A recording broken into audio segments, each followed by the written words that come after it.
I should have showed you this, I just realized this now, but when I break down the system, I switch to regular water, just spray out a little bit of water just to clear the DI out of as much of the lines as possible. So that way the only little bit of DI water is going to be, I mean, and again, there may be a little bit sitting in here, but I'm, flushing out the lines as much as possible real quickly. And then what I generally do is I'll take the wand, pop the wand off, drop the water out.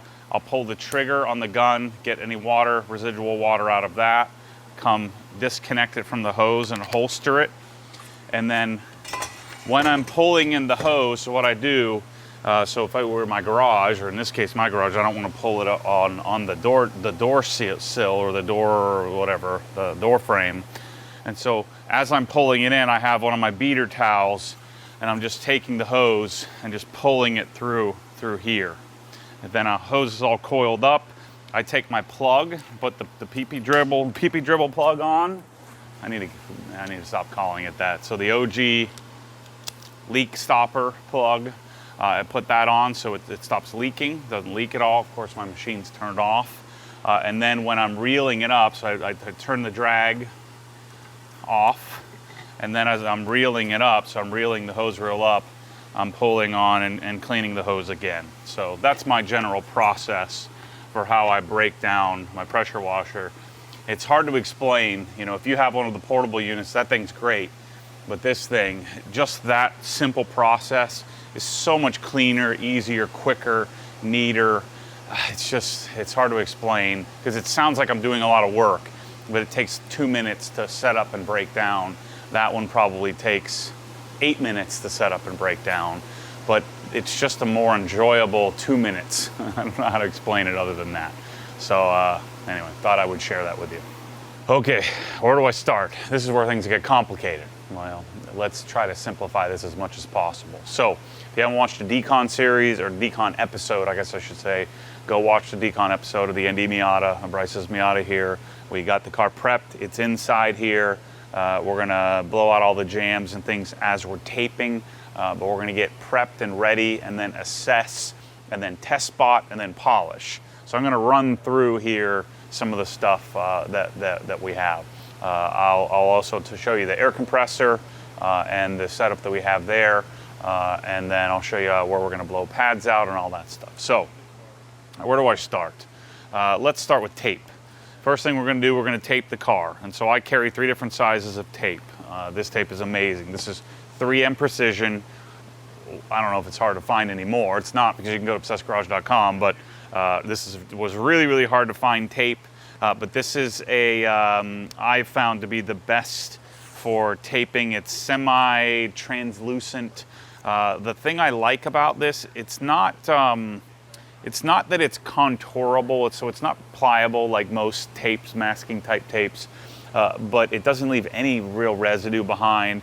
And if you do hit it with a polisher, it doesn't tend to grab, like if you use painter's tape or body shop tape, it tends to have the ability to, more residue can be pulled from the tape onto your pad and then spread out all over the surface. So I find this to be the most polishable, if you will, type of tape.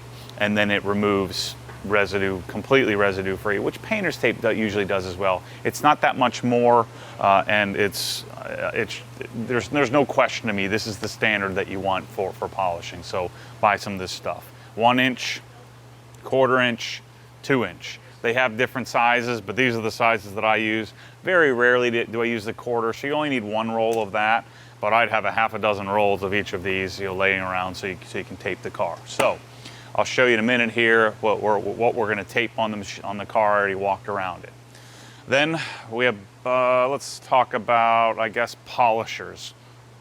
So I happen to have the ability to use pneumatics here.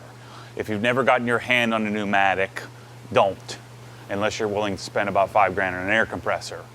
The problem with pneumatics is that you need a monster air compressor in order for them to work. Just this 3-inch machine alone draws, you need about 12, so I think it does 11 and change CFM is what you need to run it. So even my 80-gallon monster over there, this sucker keeps it running every 2 or 3 minutes. It fires up and runs. But this is the LHR 15. This is the LTA 75. Both machines look rather similar, but you'll notice this one has a much bigger gear set on it. This is what they call the triple action machine. Both have the same type of movement, but both are a random orbit movement. Both are dual action movement, DA movement. You'll hear me say DA a lot over the next couple of hours in this video series. But this machine here is in high RPM, low torque. This is lower RPM, higher torque, so you can really lean into this. You don't need both of these. If you have to have one, this is the one that you get. So if you are gonna have, or you do have a monster air compressor, this is the one to have. 3-inch, I'll use this probably to do half of this darn car. I absolutely love this machine. You use this with either 3-inch microfiber pads, 3-inch, I guess I got to get rid of this pad here. This one's toast. But 3-inch Rupes or any Lake Country or Buff and Shine type foam pads, or wool, or the new Rupes wool pads. We may end up breaking those out on this car too. We'll see. So they make the triple action machine in a 3-inch and a 5-inch. Now these are $500. I have these in the Obsessed Garage store, but these are in the $500 plus range. So these certainly aren't necessary. This is a luxury. If I have the choice between this 5-inch and that 5-inch, like the LHR 15, I'm choosing the electric. I don't know. This one just doesn't. It's a nice machine to have, but certainly a luxury. If I have a choice between the 3-inch electric and the pneumatic, I'm picking the pneumatic. The pneumatic is fantastic. More torque, so you can lean into the electric more. But so this is still a good machine to have. This is the LHR 75E. But in a perfect world, if you can only have one machine, and you already have an air compressor, then you want to have this puppy. But in a perfect world, have both. So other machines we'll probably use in this process. I'm about to break open. Let's just do it now while we're at it. This is my LHR 15 Mark III, which I've used, but not here. So I'm literally cracking open my own unit for the first time. I had to wait because I kept selling out of them. We only have a few of them. They've been hard to get. They keep going on back order. Brand spanking new. We'll talk about the differences here in a second between the Mark III and the other machine. So here's Mark III. Here's Mark II. This is Kyle's Mark II. My Mark II is over there. I have two Mark IIs. I have one at home and one here. First thing, which I don't like, is a monster power cord. I think it's 35 feet, just monster cord. I wish it didn't, but it does, because I like to wrap mine like this. As long as you leave slack here, there's no detriment there's no damage done to the power cord. If you pulled it tight, over time you're gonna beat it up. But I'm telling you, take 4 screws out, or the 4 screws out, this cover comes off, the power cord has 2 more screws. It's like 20 bucks to replace. So even if you did mess it up, not a big deal. But the way to do this is wrap it like this, leave some slack, no problem. So having a longer power cord means there's nowhere for me to wrap it, so I'm gonna have to figure out some other thing to do with it. So biggest difference between the two, the speed dial and the variable trigger. So this one, and I'll show you when we're using it, but as you pull it, it'll ramp up speed. This is on off. So we have on, off. And of course both have the lock mechanism so you can leave it running. Same thing on the new machine.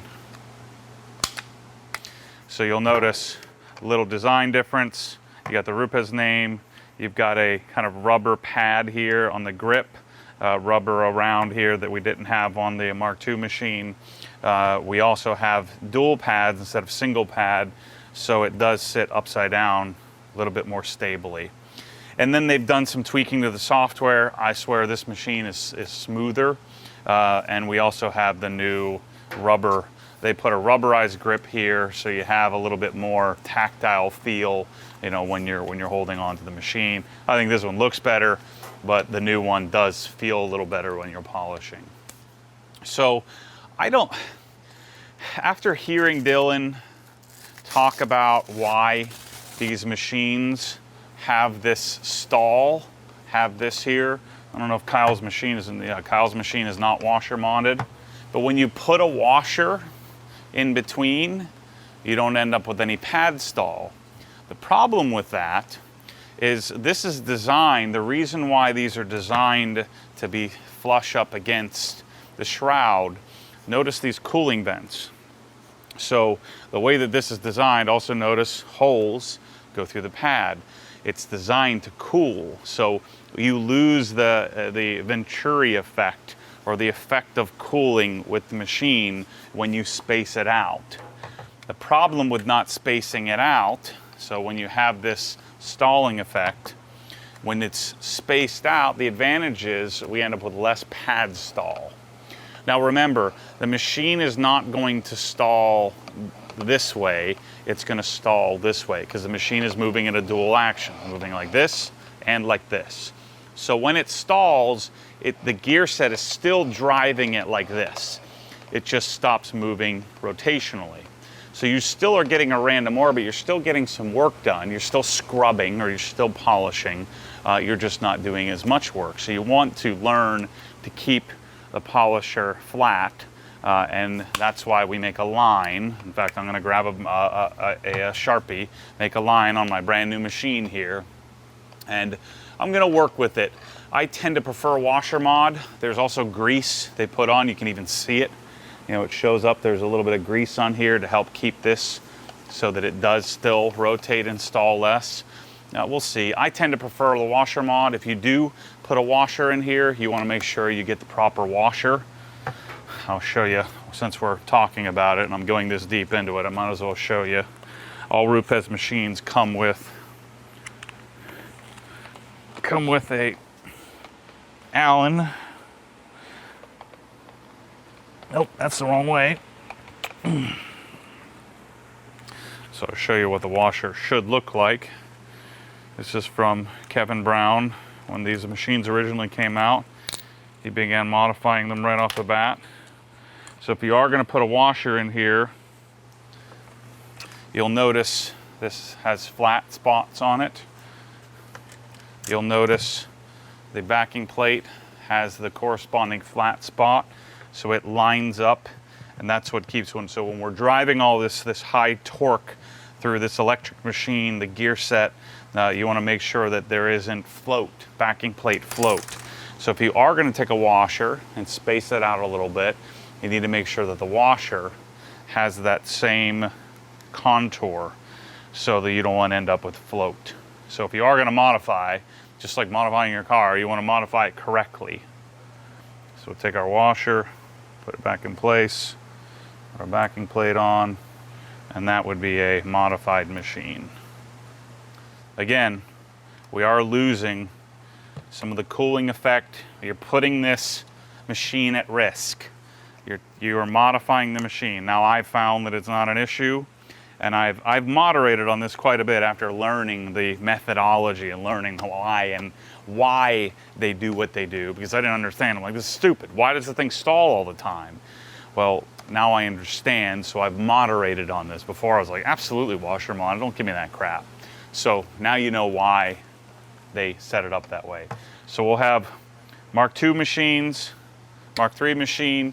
The other machine I'll probably use is the Duetto. We probably won't need this as much on the Miata. This is my good friend Andy Ward, Proficient X is his company. He taught me this trick. Put a 6-inch backing plate, which you're not supposed to do, another modification, 6-inch backing plate on the smaller machine, and on the 12mm orbit machine with a big old 7-inch faced pad, and you end up with a really great finishing polisher. So we have all our polishers. What I do before I use each one of them, I put a dab of oil in it. You don't want to put a lot, just a dab of oil just to get them, make sure that they're staying maintained and operating the way that they're supposed to be. So let's talk about polishes, and then we'll talk about the air compressor, and then we'll start working. So today I want to test. I want to test 110 and 210. So Bryce's car is going to be the guinea pig. We'll see how it goes. My tried and true, if I'm you and you don't know what you're doing and you're looking for my advice, buy Just Car Correction Compound and Sonex Perfect Finish.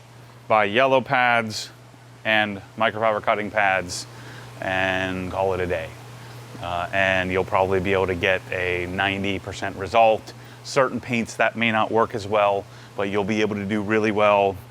Sonex Perfect Finish on a yellow pad does really well at cleaning up in a single step. Probably what we're gonna end up doing on this car. But I do wanna try 110, 210 as an alternative, using, you know, Larry Cosilla, Kevin Brown, using anybody who has years and years and decades of experience would tell you, don't go out changing all kinds of machines and pads and polishes. You wanna get really good using a couple of polishes. I like to have a few options, and so I am going to probably end up carrying these, putting these in the line. These two are still my go-to unless something changes today when we use the new 110, 210. I never liked 105, 205. They're just too, 105 super dusty, gummed up my pads.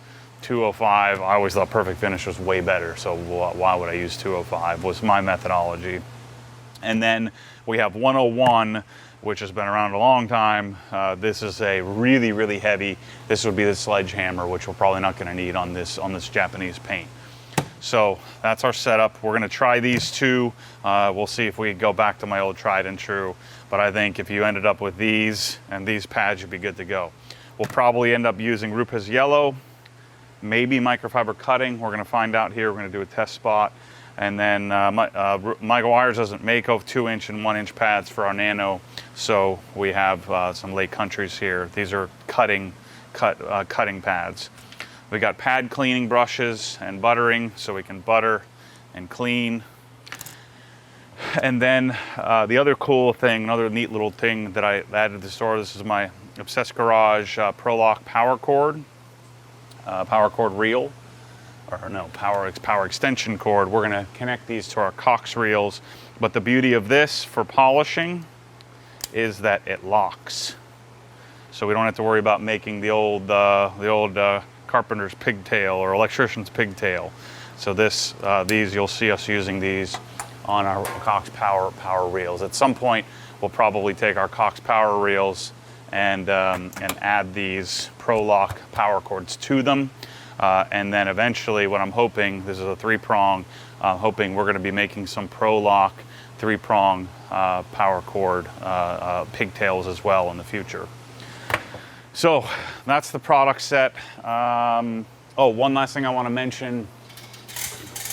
We're gonna be using on air, Stowflex hose, Cox Easy Coil OG spec cord or hose reels, with these amazing full fluid swiveling connections or couplers for our polishing today. Really amazing version of a coupler, a $97 coupler, but worth every penny. We'll be talking more about these as we use them. The beauty of this is it allows me to move and articulate. I thought it would be great for the swiveling capability. It's more for management of the air hose when we're polishing. So the next tool, I probably have some others that I'm forgetting about whether we're gonna work with in this process. The OG lighting, scan grip lighting package was supposed to be here for this video. I sold all of my scan grip stuff, all the old stuff, because the new stuff is here. Pallet showed up damaged, we had to refuse it. So for this project, we're gonna be using a single PD 35 2.0 Phoenix light, which we'll be using for this. And probably next week or maybe the following, we'll have a whole lighting series. But the last and probably most important tool is our air lines. Cox Easy Coil OG spec reel. Trust me on this one. I've had to buy a lot of $600-700 hose reels to figure out which is the right one. And even in the Cox line, I've got 2 of them that are screwed up and that the spring isn't proper. This is part of what I hope to add value to the world with. It's figuring stuff like this out. Prevost has a picture of this coupler on their website. I've said this in videos before, where this is what they show you their swiveling coupler is. Now this piece here is 97 bucks. That's a lot of money. Well, what you don't see is how it does complete fluid swiveling, both in whatever plane you want to call that, this plane as well. And then the magic of these type of couplers are the type of release mechanism. Normally I'd have to hold and then push and then pull and then get the air to blow off. With this, I simply press the button and it has what I call a double release. So we're using all high flow type fittings in our system here today. So these holes are bigger. Since I didn't have an air compressor system, I adopted a complete European high flow type of fitting. So all I had to do was buy a bunch of $1.50 plugs, put them on all my tools, and we're good to go.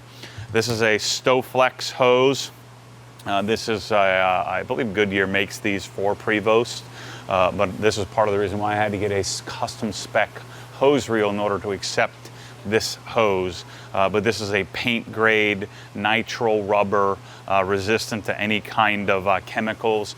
Most hoses, if you get any brake fluid or oil, any kind of petroleum based products on them, they'll blow up and explode.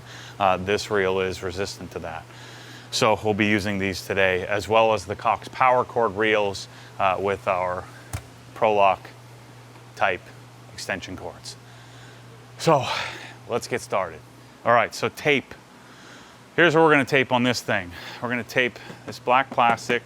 This porous black plastic is something we definitely don't wanna get polish on, although we're gonna sneak some polish somewhere because I got a new product from Meguiar's that we should be able to remove any kind of polish residue or wax residue, which has historically been a problem.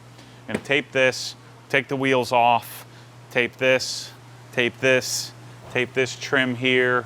We'll probably tape this off because we're probably gonna need to polish this. Tape all this around here, tape this piece. We can leave the tail lights. We're gonna take the plate off. We'll tape the emblems. We can't take these emblems off because there's holes. We'll be really careful around the edge here, but you could tape this and then remove the tape when you're polishing it. Tape around here. We don't need to tape this because we're going to be polishing this piece here. We'll need to tape around the edges of the mirrors. And then the front bumper, we need to do the headlights. You don't want to hit headlights ever with polish if you can help it. As soon as you do that, you're going to compromise your UV coat and you're screwed. And then they'll never look the same. So you want to avoid that. So we'll tape the entire headlight. We'll probably leave this untaped because we're going to need to get in here and we need to tape this plastic area. And again, we're going to use 3M Precision. So we'll set the camera up and just kind of tape some of the stuff off here and turn the guys loose, taping it up, and we'll show you the end result. Because the problem is when you restore a headlight, there's no more UV clear, there's no more protection. So then after you correct them, they yellow up again. There's no more UV protection. Google and look up, like 2K Clear. You can actually completely restore headlights and make them not new, but much better.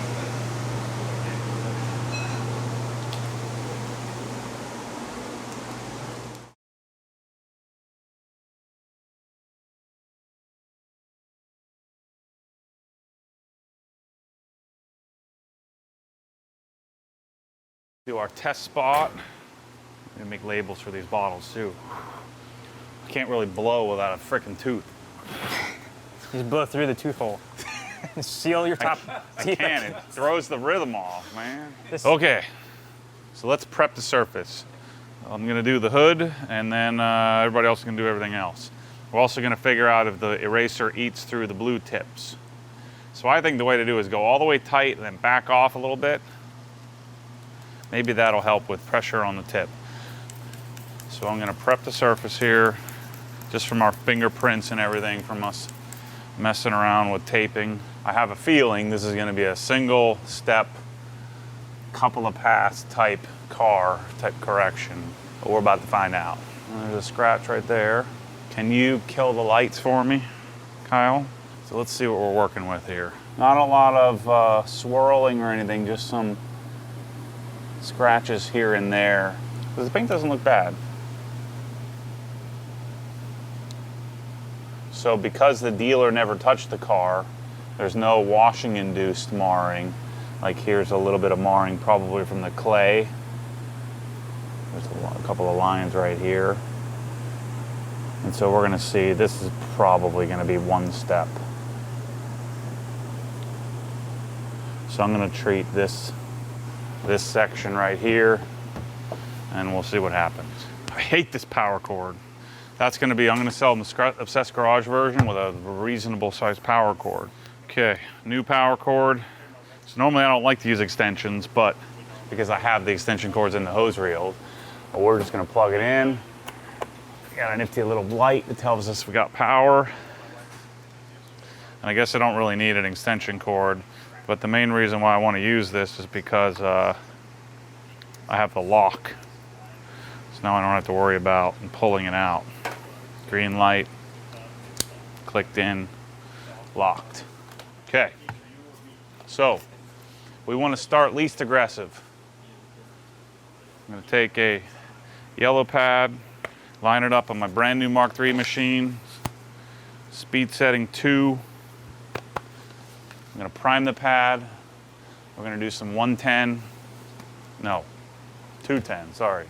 We're gonna start least aggressive and see what happens. Normally, I would just grab Sonax Perfect Finish, which we may still end up doing, but I wanna see how 210 does.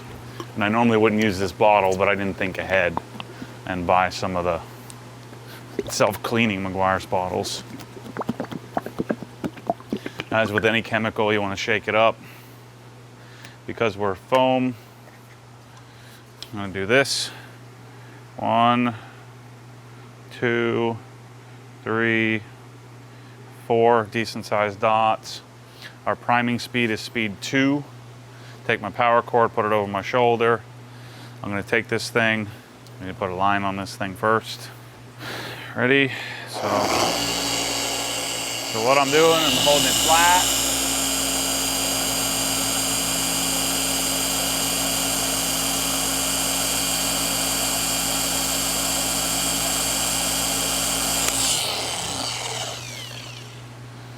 I'll do that one more time. What we're trying to do is get even coverage. I actually like to cheat a little bit, even though Jason Rose says not to do this. I like to spread it myself a little bit. Do that one more time.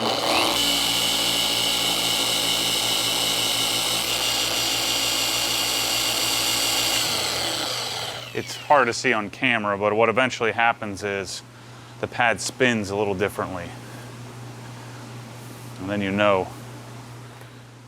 it's primed. 2 dots. Spread it on speed 2. Go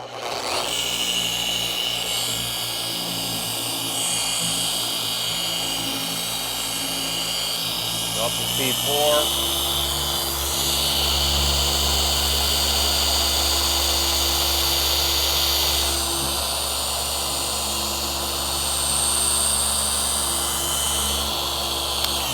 Let's just see what happens with 2 passes, what that does.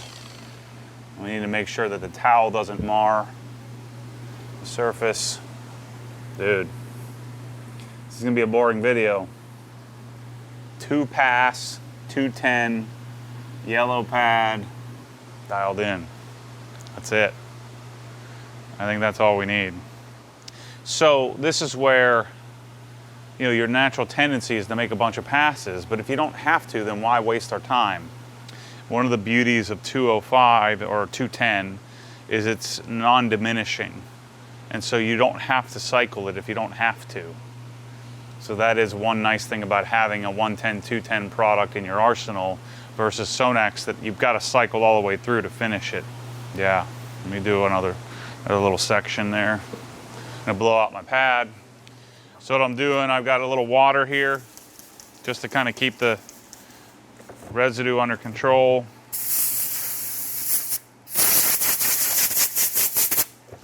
This is where I definitely need a Tornador, is if you don't have the washer mod, then this thing doesn't spin very well. It doesn't spin at all.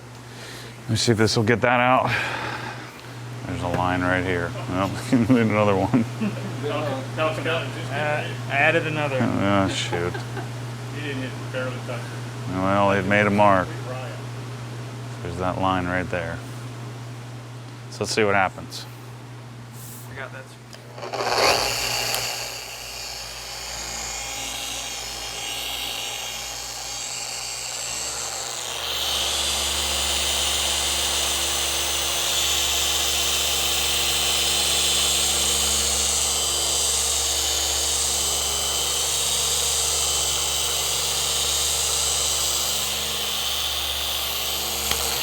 So notice here, it's not that I was making more passes. I wanted to make sure that I got the edge done. So I'm bringing the pad to the edge of the backing plate here, and you can see it when it's spinning. You don't want to bring the edge of the pad to the edge because then you're not doing a whole heck of a lot of work. You need to bring the edge of the backing plate to the edge of the surface. Gone. Well, good news is we'll be by the pool early today. So let me hammer on some of the hood here, and then we're going to turn everybody loose to polish. All right, so here's what's happening. 210, wherever the heck it is, the 210 is nice because I'm able to short cycle it. So I'm able to do 2 real basic passes, and we're getting a decent amount of cut, finishing really, really well. But what's happening is it's drying out. We're only doing 2 passes. It's drying out on the edge. It could be a combination of this paint and how porous it is, I don't know. But by the time, so all the edges of where I'm polishing, and again, we're only doing short cycling 2 of it, it's drying out and it's not coming off without considerable aggression. And so what I did is I just did a test pass of doing a perfect finish. Now, perfect finish, I like to just cycle all the way through. So do 4 cross hatch. So one pass, 2 pass, 3 pass, 4 passes. So I get the full diminishing or breaking down of the polish. So we're going perfect finish on this car. So I'm changing it up on the fly. So we're going to prime our pads the same and just do 4 cross hatch passes, single step on the whole car.